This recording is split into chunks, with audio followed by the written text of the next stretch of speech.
It's Alicia back with another video. For those of you who do not know me, I am a spiritual wellness mindset coach. I help people who struggle with forgiveness and the negative impact of starting over. 2 books out on Amazon, both of them are only 33 pages. One of the books talks about my life, how I dealt with unforgiveness, how I went into depression, anxiety, panic attacks, and PTSD, how I cried out to the Lord and the Lord delivered me and gave me strategy of how to move forward. The second one is a workbook, and it is consists of 4 lessons: acknowledgement, exposure, and so on. So you'll get a chance to go within and find out whether or not you hold unforgiveness in your heart. For many of you who's been following me, you've learned about depression, you learned about anxiety, panic attacks, strategy, bondage, vices. Today I am talking about being clean. Now you might say, Miss Alicia, what does clean have to do with forgiveness? Glad you asked. So the word clean means to remove dirt. Clean means to no longer have stains or marks, means to scrub, to sterilize, to disinfect. Now you might say, okay, I hear you, but what does that still have to do with my issue with forgiveness? There's a scripture in the Holy Bible, the English Standard Version, and it says, Psalms 51, verse 10, "Create in me a clean heart, O Lord, and renew a right spirit within me."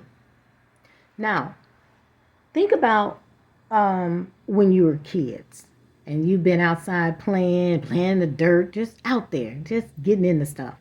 And when you come in, your parent tell you, get in there and clean up before you get ready to eat, or get in there and clean up before you get ready to do anything in the house, right?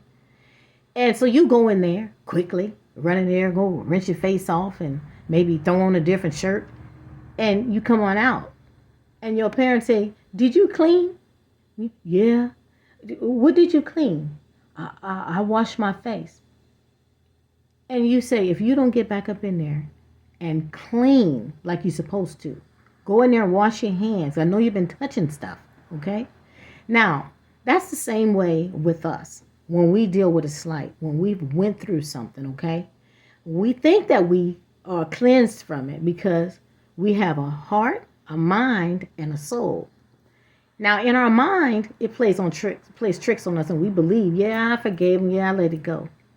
But then in your heart, sometimes you still got those flutters about, you kind of feel uneasy.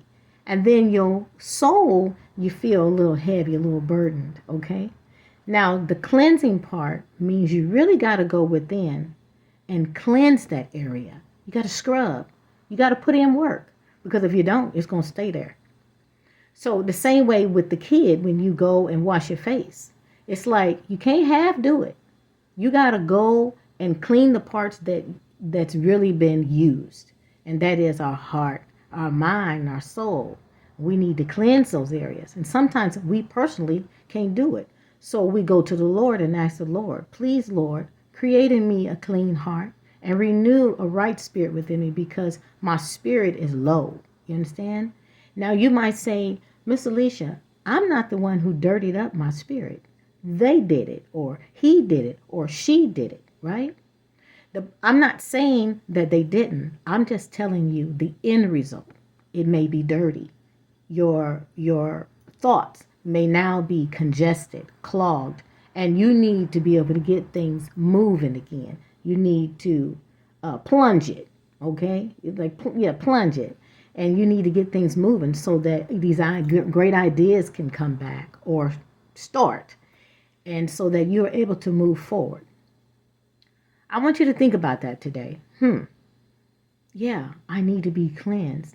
Maybe that's why every time I try to move forward, I'm not able to, because I'm half stepping with the cleansing, you know? When we have things that are dirty, like say for instance, the sheet is dirty and you throw a comforter over it. Is it clean or is it covered? It's just covered. And anytime you pull that comforter back, you'll see that stain is still there. So what do you do when you still want to lay in the bed? You pull that sheet up, right? And you go and wash it. And you do the best that you can. Then you can put it back on the bed. Now, if there's still a little stain there or something that shows that something was there, the point is that you exposed it, you acknowledged it, you did something about it, and then you were able to say, you know what, I can rest upon this because I know I did something about it. I know that the initial of what was there is no longer there, right? I do see the residue. I do know that it still happened, but it's not taking precedence to where I can't move on now, to where I can't lay in this bed anymore. You understand what I'm trying to say? So you think about that today. Clean. Clean means to remove dirt, the stain, the marking. Scrub it, sterilize it. Okay? I'll talk to you soon. Take care. Bye.